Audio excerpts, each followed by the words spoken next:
Kita mau bahas polling Edis TV malah lari ke sini. Ya, Samsudin. Selamat malam. Selamat malam, Bang. Silakan, Bang. Nyalakan kamera dulu. Yes. Nyalakan kamera dulu, Bang. Samsudin. Sudah. Belum. Saya sudah kirimkan Sudah. undangan untuk menyalakan kamera. Coba diterima di situ. Simpan. Ya. Jadi Bang Edis, saya ini cuma tidak mau diskusi masalah agama. Saya menyambung tadi masalah Poso. Saya menyambung masalah Poso karena saya Ada kami ngomongin Poso tadi. Kami tidak ngomongin Poso. Ada tadi yang Ustaz. Tidak, kami itu berbicara begini, Samsudin, dengarkan gini. Kalau orang ribut, orang tawuran di jalan. Kalau ngomongin orang ribut, orang pawai itu pawai partai politik ya, partai A dengan partai B ribut di jalan. Kita nggak ngomongin itu. Itu adalah hal-hal random yang bisa terjadi. Tapi kita bicara mengenai pemantiknya. Apakah memang ada di dalam ajaran Anda, di dalam kitab suci Anda maupun dalam hadis, hal-hal yang membuat orang-orang agama Anda itu melakukan hal yang demikian? Coba, kita jujur-jujuran. Ada nggak ayat-ayat seperti itu yang bikin orang kalau baca, langsung mereka mau perangilah? Coba, ada nggak? Silakan. Begini Bang Edis, kalau saya ini terlepas dia agama apa saja, jadi intinya cuma dua saja, kerjakan perintah jauhi larangan. Cuma itu saya tidak mau campur dengan masalah apakah dia agama apa. Cuma masalah Poso ini tadi saya mau kasih tahu Mas Edis yang sebenarnya ini orang Poso dulu ini mayoritas Muslim, mayoritas. Jadi kita tidak ada punya rencana apa-apa mau menyerang. Kan saya ini keluarganya mama orang Kristen, papa Gorontalo saya, mama orang Poso asli, orang Kristen. Jadi karena kita tidak punya arah rencana mau apa-apa, kita yang digosok duluan, yang dibantai duluan. Nah, makanya kalau kita tidak dibantu dari saudara-saudara yang dari Jawa dulu, bukan itu yang kita bahas. Aduh, ini loh, saya kasih contoh. Anda ini bukan itu kalau masalah seperti itu nggak jelas itu nanti. Maksudnya yang kita bahas itu pemicunya. Apakah pemicunya itu terinspirasi oleh kitab suci gitu loh. Saya kasih contoh ini. Anda tahu nggak ini siapa? Tahu ini siapa? Seorang perempuan yang bercadar ini tahu? Tahu. Nah, makanya Anda banyak nggak taunya. Nih, ini adalah seorang tidak kucampur dengan. Bukan, maksud saya begini loh. Ada orang-orang seperti Zakiyah ini dan itu jumlahnya terjadi terus-menerus, terjadi lagi dan lagi. Bukankah Anda sebagai seorang muslim merasa prihatin dengan yang seperti ini? Kenapa sih kok ada umat kita yang kerjanya gini terus? Datang bawa pistol ke Mabes Polri, datang bawa motor, bawa BOM ke Polsek begini. Kan yang terjadi seperti ini. Kenapa tidak ada satu gebrakan di antara kalian ini untuk biar nggak ada lagi orang-orang yang kayak begini? Dia ini coba sekarang saya tanya sama Anda. Sebentar, gini pertanyaan saya begini. Apa buku yang dibaca oleh Zakiyah? A. Quran, B. Injil. Artinya saya tidak ikut campur masalah itu. Saya bilang saya simpel saja. Nggak jujur. Anda tidak jujur, Pak Samsudin. Anda harusnya jujur loh. Yang dibaca adalah kitab apa yang dibaca? Saya tidak pernah ikut ini berita ini. Jadi saya tidak. Makanya saya bilang saya cuma kerjakan perintah jauh larangan itu saja. Tidak terlepas dia mau agama apa. Oke, apakah dia sedang mengerjakan perintah? Oke, apakah dia ini sedang mengerjakan perintah? Sebentar, saya balik dulu kamera saya. Nih, menurut Anda, apakah dia sedang menjalankan perintah? Saya tidak tahu dia Pak. Kalau saya bilang kalau saya begitu kerjakan perintah jauhi larangan. Orang terserah orang lain. Ada nggak di situ Quran? Ada Quran nggak di situ? Tidak ada di rumah. Saya di luar ini, di pondok-pondok. Ya sudahlah, dibawa dulu kalau gitu.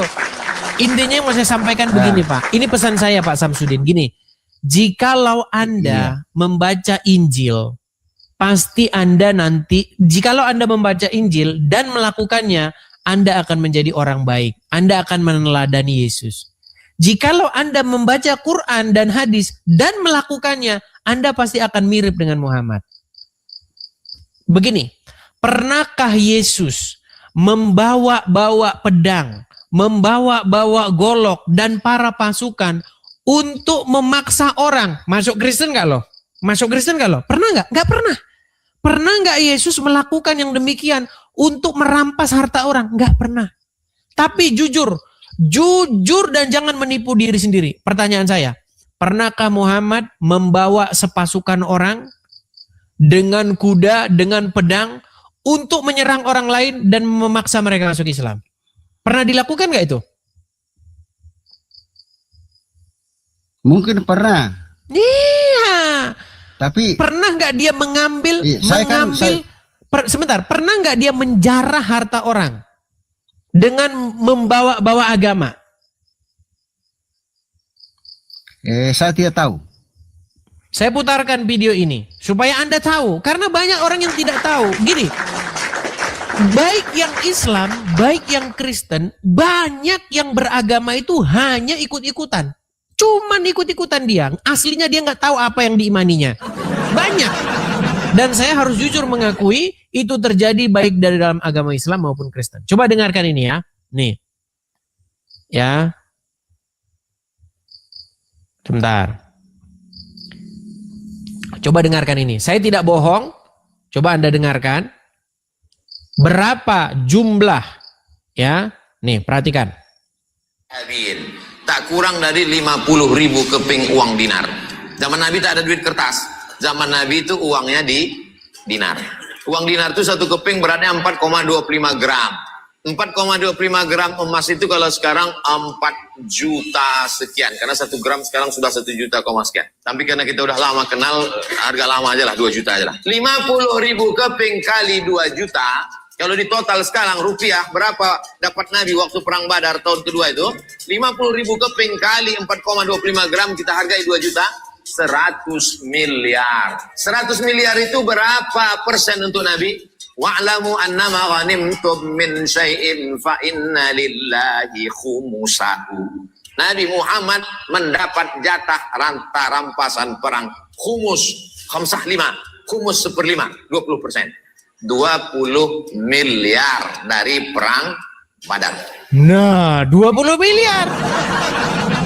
Makanya dia seorang miliarder dari hasil rampasan perang itu. Makanya seorang ustadz namanya Ustadz Felix Xiao pernah berkata, parfumnya Muhammad itu cuma 70 juta.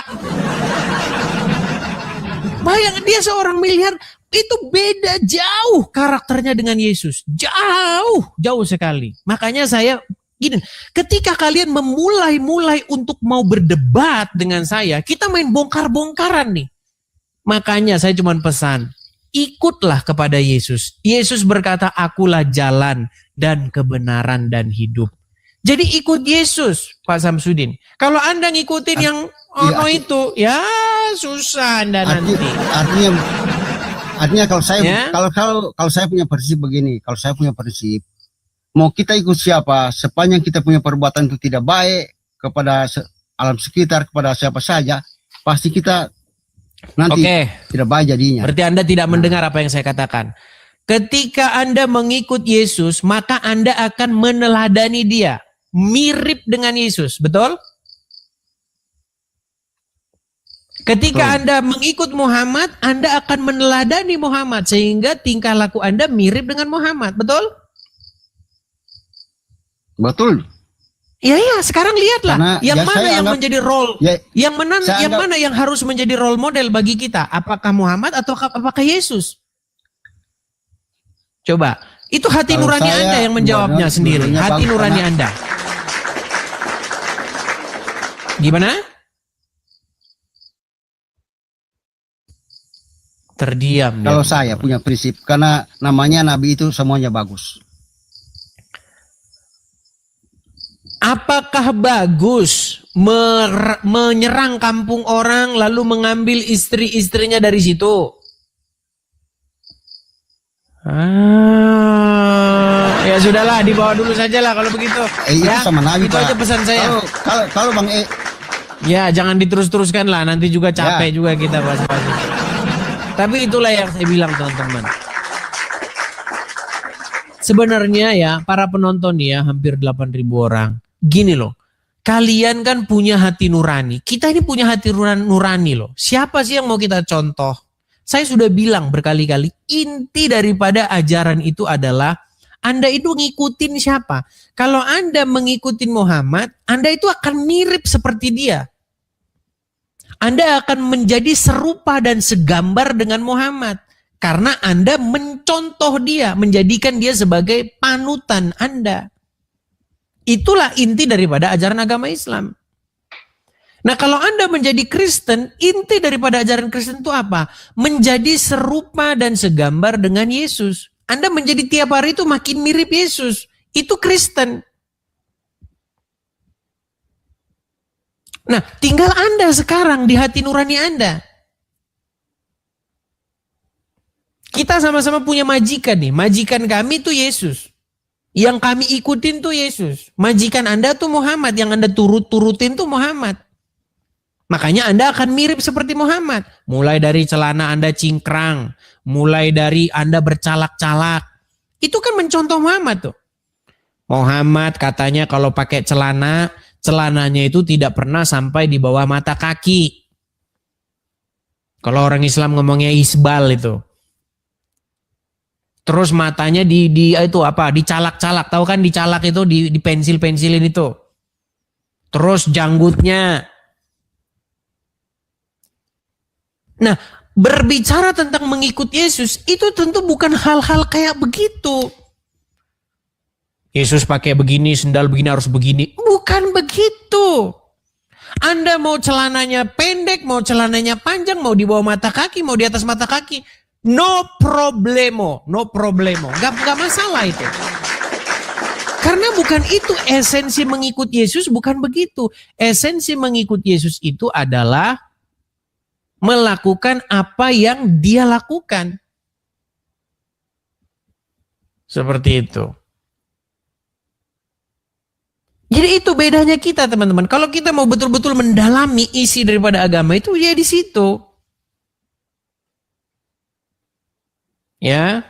Jadi hati nurani kalian sendirilah yang